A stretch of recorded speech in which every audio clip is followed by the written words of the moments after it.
मैया के पास जाकर के समस्त गोपियों ने आज लाला की शिकायत करी। सब गोपियां पहले से ही प्री प्लान करके आई हैं कि आज हम लोग झूठी झूठी शिकायत करेंगी मैया से, और मैया हमारी शिकायत को सुन के लाला को दंड देवे के काजे बुलाएगी, सोई लाला हमको दिख जाएगा, वाके दर्शन हमको हो जाएंगे।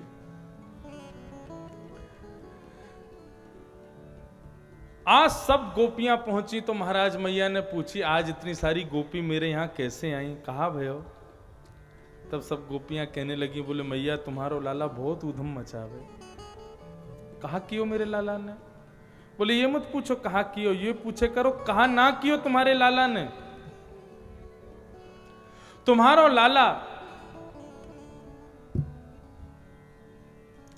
लाला हमारे घर में आ जाए और गैया के दूध काढ़वे से पहले वत्सान मुंच बछड़ान को खोल के भाग जाए, सबरो दूध बछड़ा पी जाए, बचिया पी जाए, हमको कुछ मिले ही ना है, ऐसा ऐसा उधम मचावे।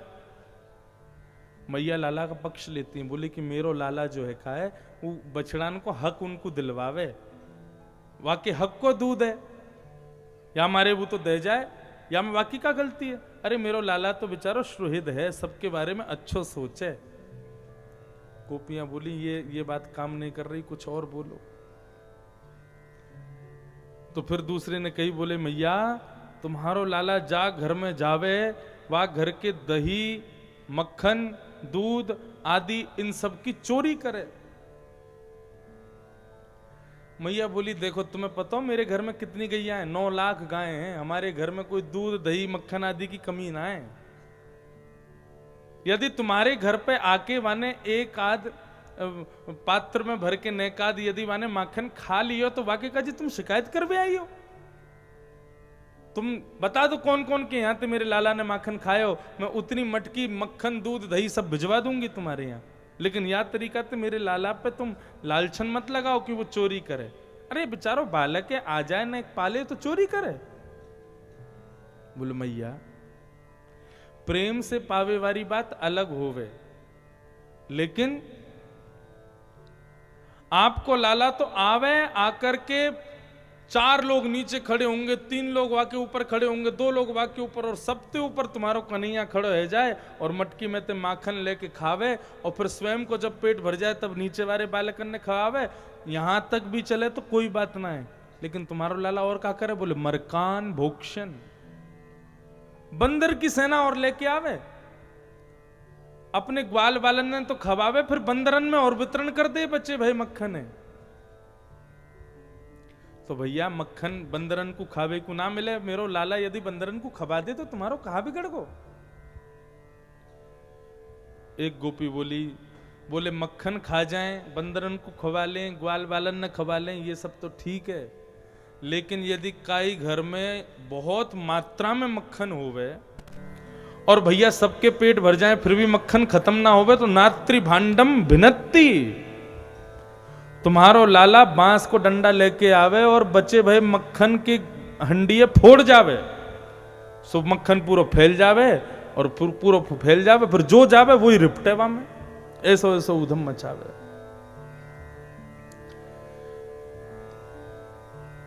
मैया बोली मेरो लाला सुहृद है, ग्वाल बालन को खवावे, बंदरन को खवावे, सबन को खवावे, तो वह को दया आ जावे, छोटी छोटी चींटी आदि छोटे छोटे कीड़ा मकोड़ा इनको मक्खन मिलना चाहिए तो फोड़ जावे माखन की मटके से, वो खा ले। तुम एक काम करे करो मेरे लाला के काजे, मटकी जो है कारण एक ऊंची टांग दे करो, ग्वाल बाल भी जहां नहीं पहुंच पाए वहां टांग दे करो, ना आवे गो मेरो लाला। गोपी बोली हम ये भी करके देख चुकी हैं, तुम्हारो लाला इतनो लंबो बांस लेके आवे और नीचे आके खड़ा हो जाए और बांस के बिल्कुल बीच में आके बांस से मारे, बीच में ते मटकी फूट जाए, वहां में ते मक्खन नीचे टपकन लगे, सो ओक लगा के वहां को पी जाए।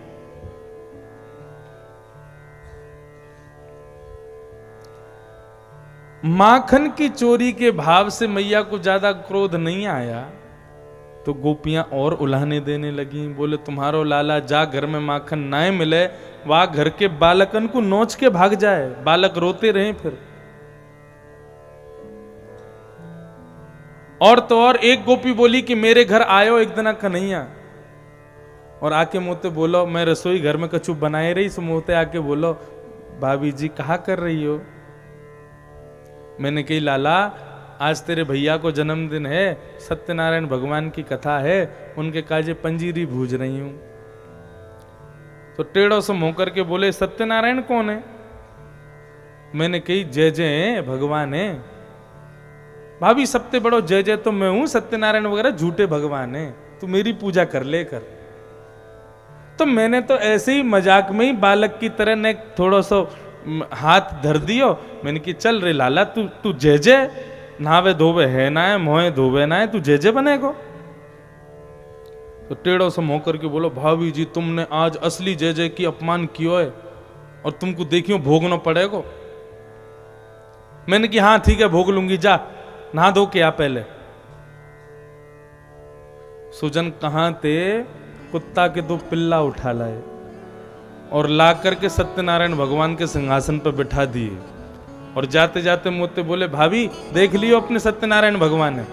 मैं दौड़ के गई तो महाराज परमानंद दास को ठाकुर लायो पिल्ला घेर, ऐसो ऐसो उधम मचावे तुम्हारो लाला।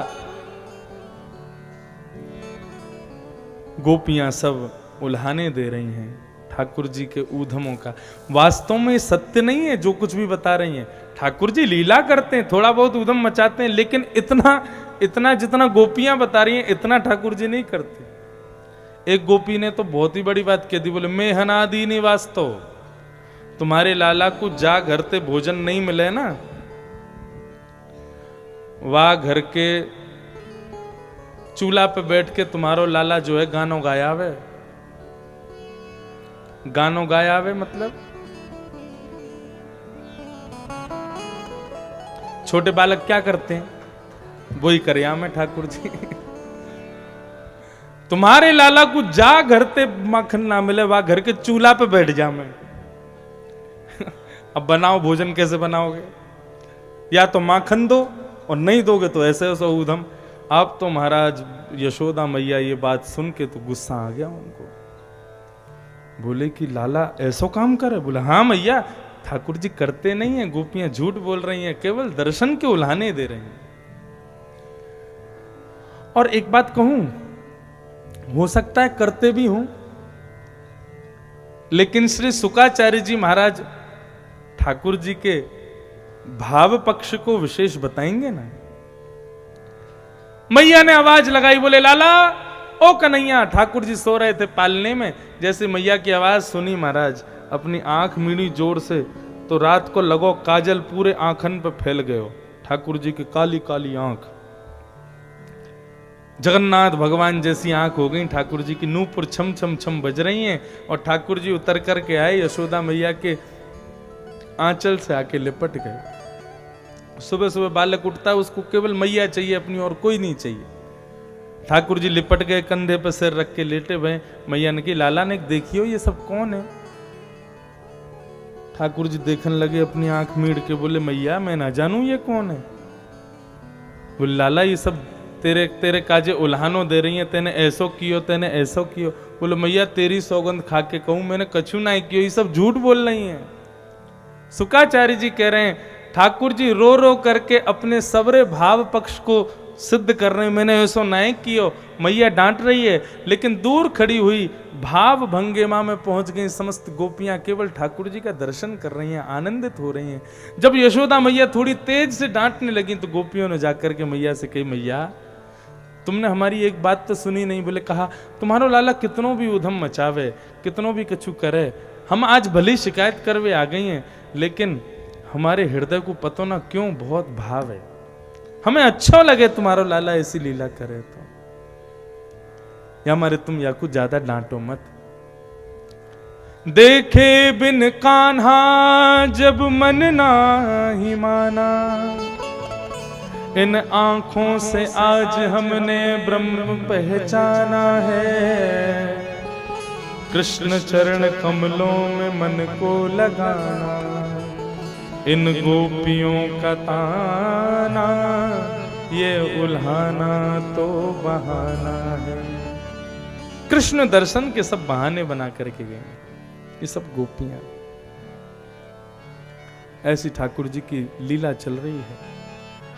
एक दिन ठाकुर जी सुबह सुबह उठ करके आए, आकर के यशोदा मैया की गोद में बैठ गए। मैया दही मथ रही थी, तो ठाकुर जी ने आके मैया के हाथ पकड़े और दोनों हाथ के बीच में आके खड़े हो गए और मैया को मुंह पकड़ के बोले, मैया मुझको एक बात बता। सुबह सुबह मैया बोली, कहा बताऊं?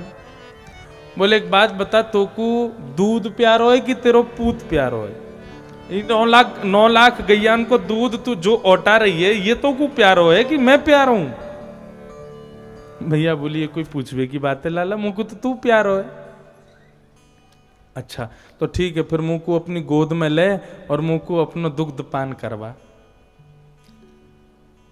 तो मैया दही मंथन कर रही है और इसी बीच में अपनी गोद में ठाकुर जी को लिया और ठाकुर जी गोद में लेट करके मैया का दुग्ध पान कर रहे हैं और मैया दही मथ रही है। ठाकुर जी ने जैसे ही दूध पीना शुरू किया तो सामने चूल्हे पर औट रहा जो दूध था, उसने मन में विचार किया कि आज ठाकुर जी मेरा सेवन नहीं करेंगे, आज मेरा भोग नहीं लगाएंगे, और यदि आज ठाकुर जी मेरा भोग नहीं लगाएंगे तो मैं जी करके क्या करूंगी। अपने आप को नष्ट करने की भावना से वो दूध पात्र से निकल करके बाहर आने लगा, स्वयं को जलाने लगा, स्वयं को नष्ट करने लगा। जैसे ही दूध को निकलता हुआ मैया ने देखा, ठाकुर जी को दूर पटका, बोले, अरे अरे देखो दूध जलो, दूध जलो। दौड़ करके गई मैया, ठाकुर जी खड़े है गए, बोले, मैंने आंसू पूछी मैं प्यार हूं कि दूध प्यार हो, और मुंह को पटक के दूध के पास चली गई। बंधुओं, अब इस लीला के विशेष पक्ष को सुनिए। यशोदा कौन है? यशोदा हम सब जीवात्मा है। हम सब जीवात्मा कर्म में लगे हुए हैं। उस कर्म के मध्य में ठाकुर जी आते हैं, हमारे कर्म को रोकते हुए हमसे पूछते हैं, तुमको अपना कर्म प्यारा है कि मैं प्यारा हूं? हम कहते हैं, ठाकुर जी आप हमको तो आप प्यारे हो, आप ही हमारे सर्वस्व हो। तो ठाकुर जी कहते हैं, अच्छा मुझे आलिंगन कर लो। हम ठाकुर जी को आलिंगन कर लेते हैं, लेकिन तभी हमें दिखता है कि हमारे परिवार में कुछ हो रहा है, हमारे कर्म में कुछ बिगड़ रहा है, हमारे किसी क्रिया में कुछ अनहोनी हो रही है। तभी हम क्या करते हैं, ठाकुर जी को दूर पटक करके सब चीज छोड़ करके दौड़ते हैं उसको संवारने के लिए, संभालने के लिए। ठाकुर जी कहते हैं, तुमको वही प्यारा है, मैं प्यारा नहीं हूं। यदि मैं प्यारा होता, यदि मेरे प्रति तुम्हारी स्थिति ऐसी ना होती, तो तुम कैसी भी स्थिति हो जाती, तुम मुझे छोड़ते नहीं। हर स्थिति में हरि भज, हर स्थिति, कैसी भी स्थिति आ जाए, ठाकुर जी का कभी भी हृदय से स्मरण कभी दूर ना हो, ये प्रयास करना चाहिए।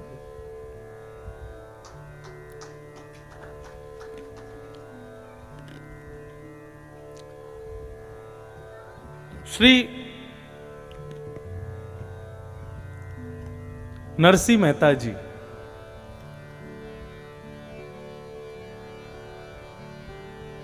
उनके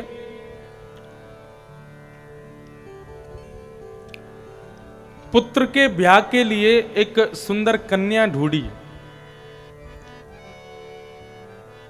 उस कन्या से ब्याह करने के लिए सब कुछ बिल्कुल पक्का हो गया, तो किसी ने जाके कन्या के पिता को बताया, बोले कि अरे भाई तुम जिससे ब्याह करने जा रहे हो, इसके पिता तो बिल्कुल कंगाल हैं, कुछ नहीं है उनके पास में, अपनी बेटी का ब्याह मत करो।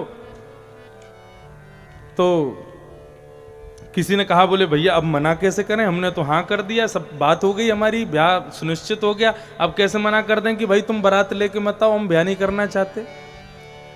तो किसी ने जाकर के वधू पक्ष वालों से कहा, एक काम करो तुम ना पत्रा लिख करके भेजो, और पत्रा में लिख के भेजना, बोले बारात में इतने घोड़े होने चाहिए, इतने हाथी होने चाहिए, इतने ये होने चाहिए, इतने वो होने चाहिए, इतने आदि आदि, ऐसा लिख के भेजना जो नरसिंह मेहता कर ही ना सके, वो खुद ही मना कर देगा। तो वधू पक्ष के जो मतलब उनके नरसिंह मेहता के होने वाले जो समधी थे, उन्होंने पत्र लिखा और पत्र के ऊपर लिख दिया था जय श्री कृष्ण, और नरसिंह मेहता जी को लिखा कि आपके पुत्र की बारात में इतने घोड़े होने चाहिए, इतने हाथी होने चाहिए, इतने ऊंट होने चाहिए, ऐसा बाजा बजना चाहिए, ऐसा कीर्तन होना चाहिए, इतने लोग कम से कम होने चाहिए। हमारी प्रतिष्ठा का सवाल है, हमारे यहाँ लोग देखने बैठेंगे कि भैया कैसी बारात आ रही है, इसलिए आप पूर्ण व्यवस्था करके पधारिएगा।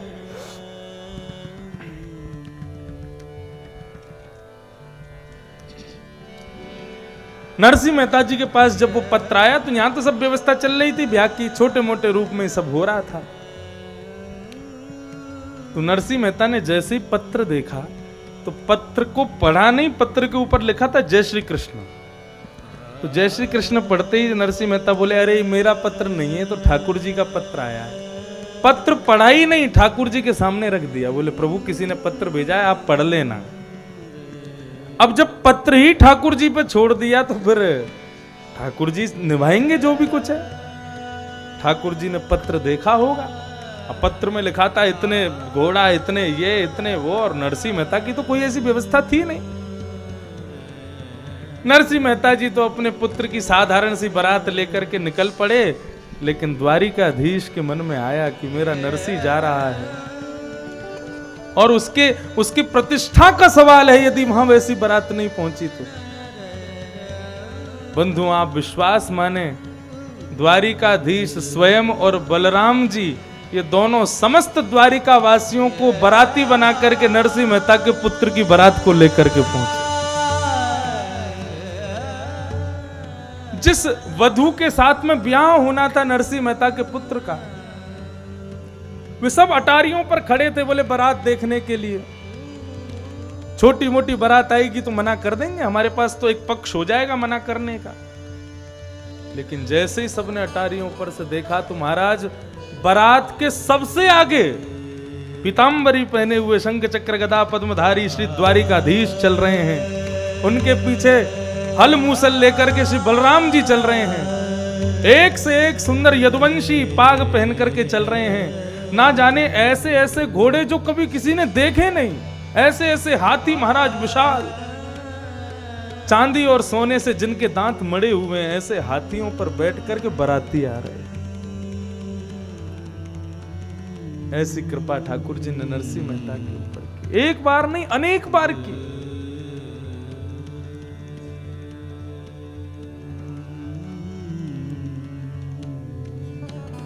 ठाकुर जी हमसे जब प्रेम करते हैं तो उस समय कर्म बन रहा है, बिगड़ रहा है, उसकी चिंता में ठाकुर जी की सेवा में कोई कटौती मत करो। मेरा यदि कोई काम बिगड़ रहा है ठाकुर जी संभाल लेंगे, ठाकुर जी संभाल लेंगे, ये विश्वास मन में सदैव रखो।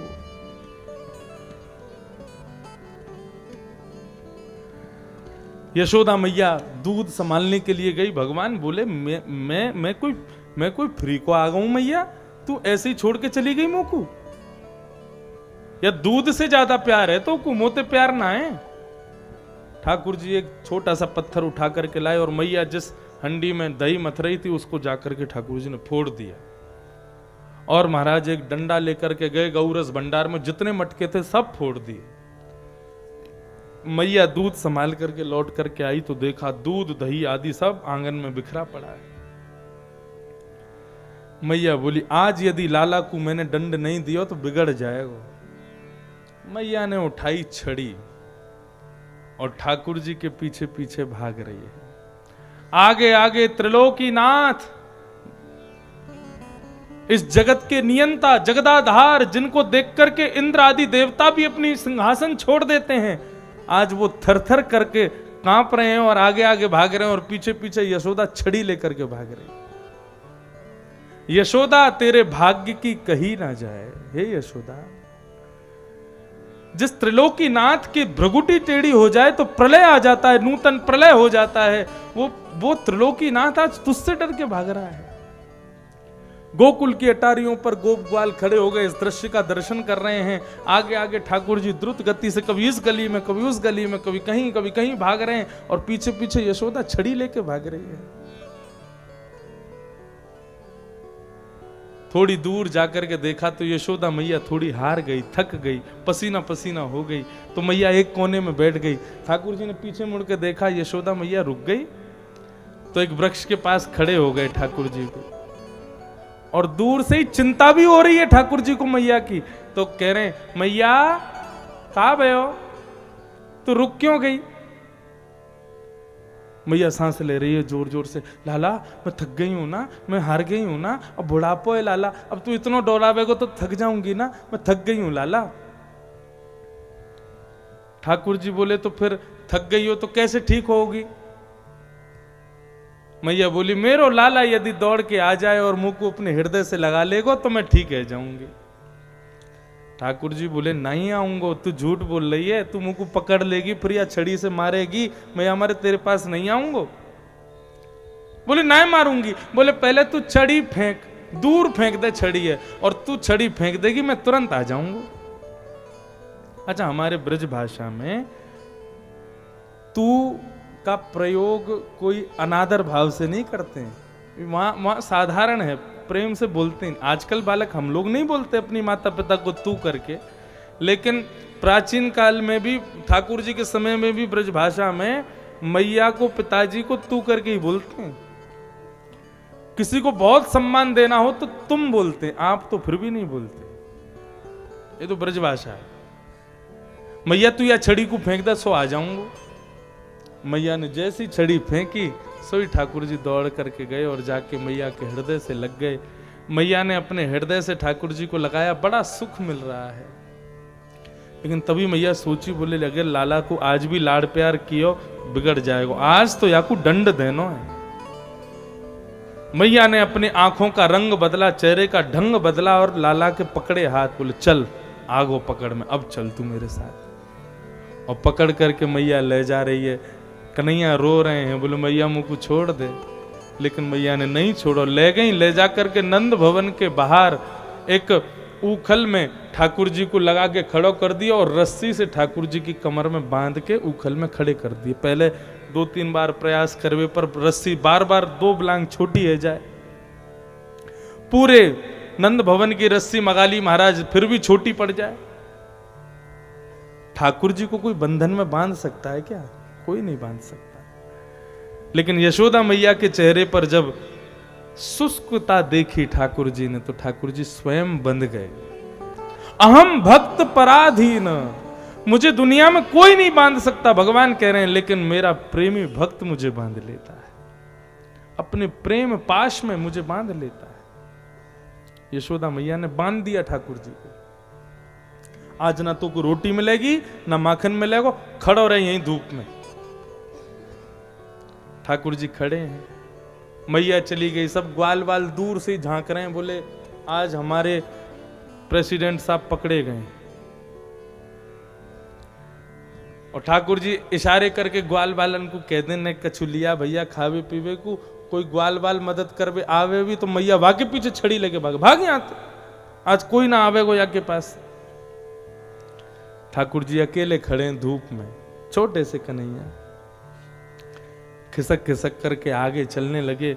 2 वृक्ष खड़े थे, उन वृक्षों के बीच से जैसे ही निकले, ठाकुर जी तो निकल गए लेकिन ठाकुर जी का उखल पीछे फंस गया।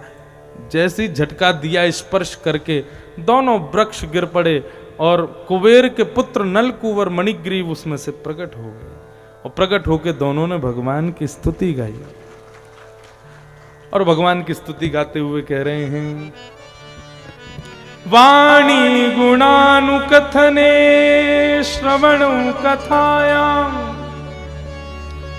हस्तौ च कर्म सुमनस्तव पादयोर्न स्मृत्यां शिरस्तव निवास जगत् प्रणामे दृष्टि सतां दर्शनेस्तु भवत्तनूना।